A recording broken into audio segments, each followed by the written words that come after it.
Sejam bem-vindos! Fique agora com o programa Espiritismo em Nossas Vidas com Wagner Ideale, sempre com temas que estão ligados ao nosso dia a dia.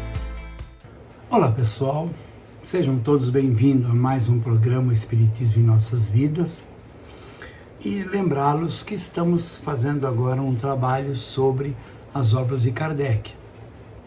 Eu sempre gosto de lembrar porque está lá na internet para quem quiser ler. Nós começamos analisando as obras de Joana de Ângeles. Na verdade, nós fizemos um pequeno curso sobre psicologia espírita e daqueles 16 livros da Joana.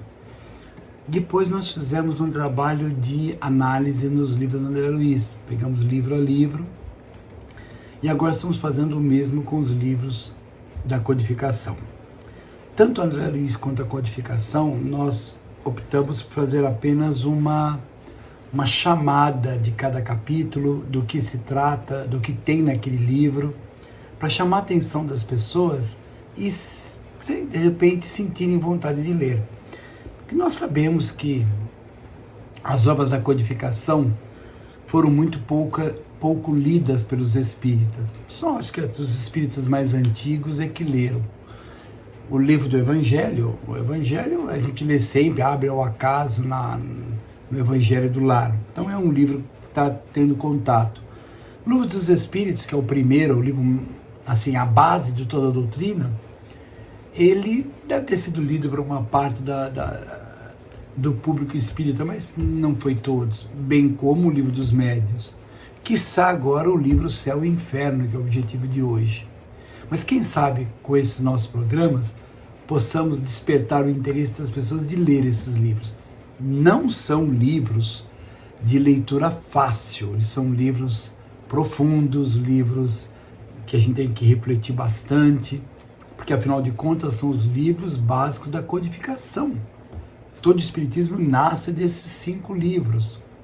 Claro, existem todos aqueles livros de apoio, de Camille Flammarion, de César Lombroso, de Gustave Gelei, e tantos outros, William Crookes, como nós falamos no nosso outro encontro.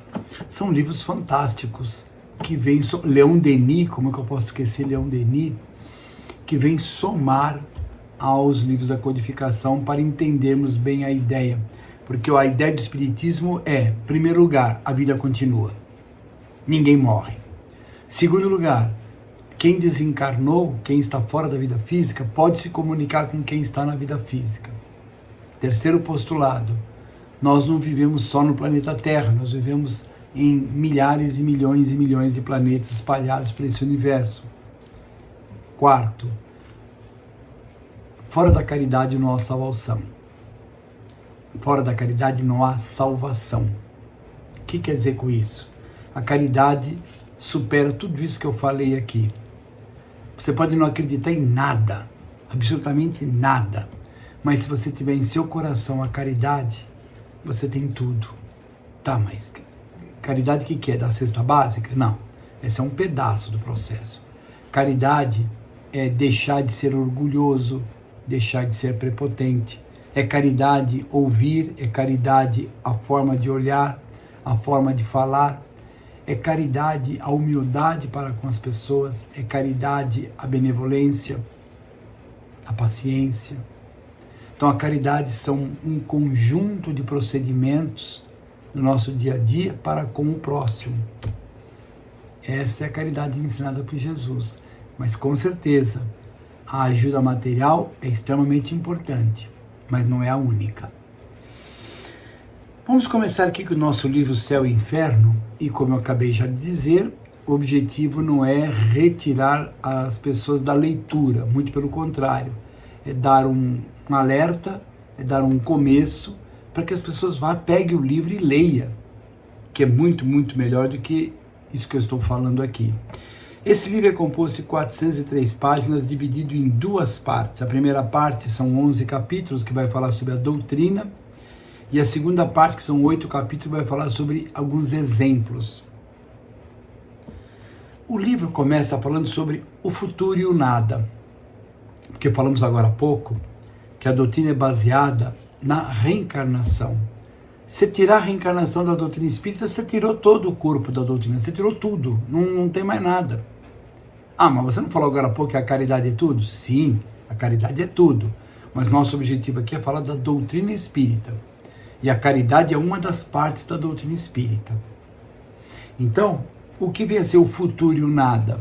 Nesse capítulo, Kardec faz um estudo muito minucioso da ideia de continuidade e a ideia do nada. Aí eu lembro um pedacinho do filme do Dr. Bezerra, quando um cidadão entra numa reunião e fala, olha, nós já fizemos um estudo e descobrimos que esse negócio que está falando aí, isso aí é tudo papo furado. Na verdade, quando a gente morre e acaba tudo, por isso que eu sou um ateu firmado mesmo, confirmado, assinado em cartório. Aí o Dr. Bezerra fala para ele, então tá bom, a gente pode sentar para conversar. Só que quando nós formos conversar, traz com você todas as explicações que o ateísmo dá e consola e ajuda e dá uma força para aquela pessoa que está sofrendo. Esse que é o negócio. Aquela pessoa que está tendo problemas. O ateísmo ajuda ela, dá para ela uma força para ela continuar vivendo. O futuro e o nada. A doutrina espírita fala em futuro. Para a doutrina espírita não existe o nada. Não existe o acaso. Não existe o quem sabe, talvez. Não. Tudo tem uma razão de ser. Olha, se tudo tem uma razão de ser, então por que eu tenho livre-arbítrio? Porque você determina o seu futuro. Existe sim uma coisa, você reencarnou, você já tem uma obrigação nessa vida, você tem tarefas a cumprir. Você pode não cumprir essas tarefas. Você tinha uma tarefa para cumprir, para fazer tal coisa em tal lugar. E a espiritualidade viu que não vai sair. Ela põe outro para fazer. Eu não tenho a menor dúvida. Então, o nosso destino nós vamos construir, mas há futuro. Nada está acabando, nada vai acabar, nada está sendo eliminado.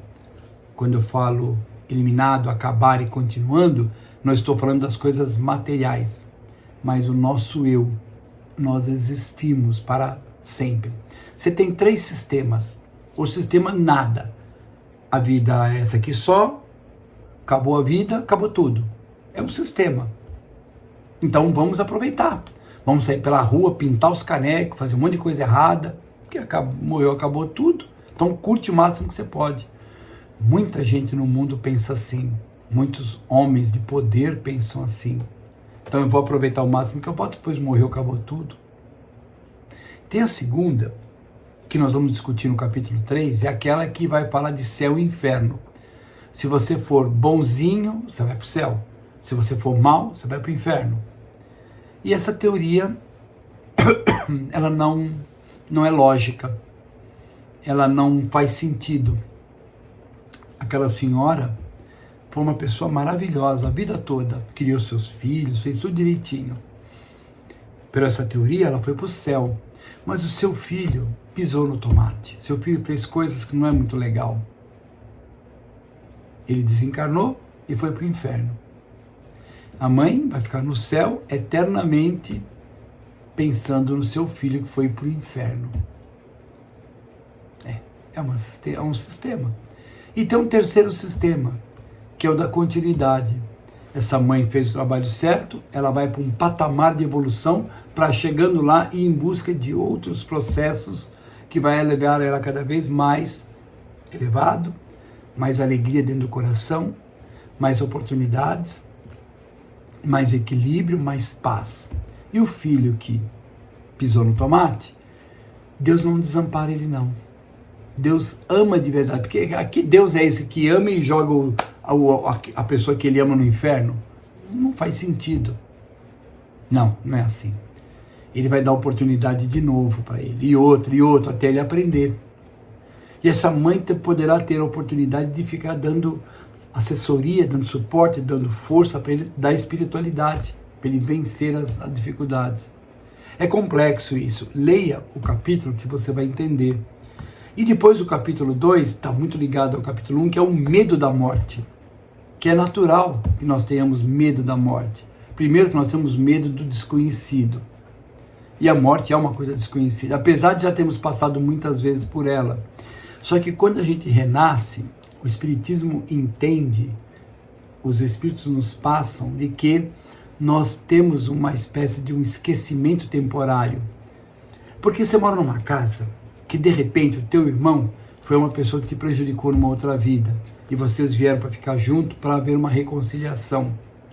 Porque veja, um pai tem uma filha e cuidou dela direitinho, ela cresceu, lhe deu os netos, tudo lindo e maravilhoso. Aí ele desencarna. E lá do outro lado da vida é informado, sabe aquela filha que se ama tanto? Sei, te deu alguns probleminhas, né? Deu, mas eu a amo demais. Pois é, ela foi um inimigo seu em outras vidas. O que o pai vai fazer? Foi? Ou você acha que, então agora eu vou ferrar com ela? Não, isso não existe. Essa é a ideia. Então, o medo da morte é o medo do desconhecido. Mas na medida que a gente vai desenvolvendo nossas capacidades espirituais, esse medo diminui. A gente se torna um pouco mais preparado. Esse é o capítulo 2. Esse capítulo é maravilhoso, tentando explicar para nós essa situação de todos terem um medo de morrer. Aqueles que têm medo de morrer porque sabem que realmente do outro lado da vida a coisa é complicada para aquele que errou, porque ele vai ser castigado? Não. O Espiritismo não tem castigo. Ele vai pagar os seus pecados? No Espiritismo não tem pecado. Isso é uma invenção humana. O Espiritismo fala em lei de causa e efeito. Você faz, você tem de volta. Você faz o bem, você recebe o bem. Você faz o mal, você vai ter uma chance de aprendizado. Você vai acordar e ver, puxa, cometi um equívoco, vamos corrigir. Então você volta para a vida, para uma escola. Então não tem nada de castigo, nada de ira do Senhor, nada disso. Deus não vai se importar com isso. Ele quer o bem de todos os seres humanos, encarnados e desencarnados. Para isso vamos ter agora o capítulo 3 falando do céu. Esse céu que para algumas religiões é um local bucólico, sem a menor graça, e ali eu vou viver para a eternidade. E aí o Kardec vai fazer todo um trabalho para mostrar que esse céu, na verdade, era um pensamento que as pessoas tinham de que eu vou continuar existindo e eu vou para um outro lugar. Então é natural que a pessoa pense, poxa, eu fui tão bom, eu devo ir para um lugar bom. Independente da religião, há esse sentimento das pessoas. Como no capítulo 4, quando se fala do inferno. Claro que é fácil você imaginar inferno. O espírito desce no umbral e pergunta para esse espírito, onde você acha que você está? Ele fala, eu estou no inferno. Por quê? Eu estou aqui há 200 anos nesse sofrimento. Para ele é eterno isso, né? Poxa, mas espera aí, tem espírito que fica 200 anos sofrendo? Não é a questão de 200 anos sofrendo, é a questão de que esse espírito não acordou. Ele não reconheceu seus desequilíbrios. Para ele está correto. E ele continua tendo aquela forma de pensar.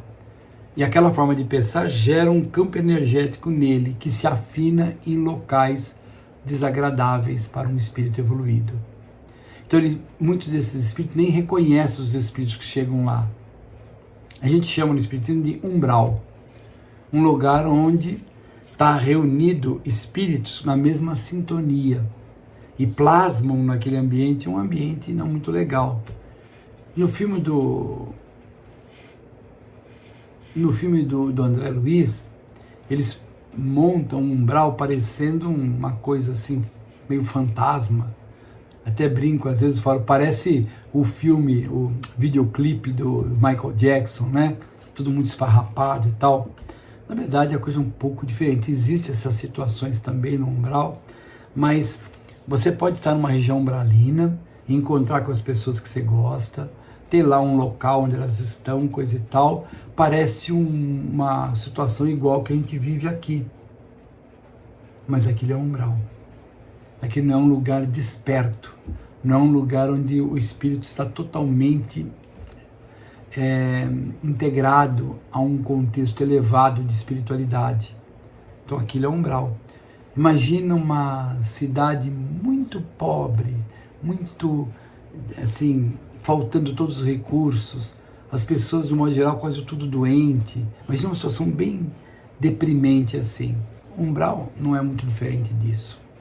Porque quem está ali está com o seu pensamento voltado para as suas vivências humanas desequilibradas. E quem é que é assim? Todos nós. Quando eu falo, eu não sou, então é porque é, né? O Divaldo sempre fala, aquele que é o primeiro a falar, eu não sou orgulhoso, é porque é extremamente orgulhoso. Imagina, eu sou muito humilde, é porque não é humilde coisa nenhuma. Eu não tenho egoísmo, é porque é egoísta até a tampa. Porque os verdadeiros não vão jamais se exaltar desse jeito. Você se acha orgulhoso? Eu sou. Você se acha egoísta? Vixe, tem o egoísmo dentro de mim. Essas pessoas, você percebe, elas estão lutando para vencer. Essas pessoas estagiam menos tempo numa região umbralina, porque o seu mental muda. O seu mental muda e muito. Por isso que céu e inferno são criações humanas para uma realidade espiritual. Ambas são escolas. Por que escola? Porque o plano espiritual superior é um local de aprendizado, como o plano espiritual inferior, como a Terra. Tudo é aprendizado para eu galgar novas colocações no universo e atingir um patamar como esses espíritos de luz extremamente elevados, que eles não sabem mais o que é sofrer, eles só sabem alegria. Dentro deles é plena alegria. Alegria de sintonia com o Mestre Jesus. Alegria do bem feito. Alegria da possibilidade de ajudar o próximo.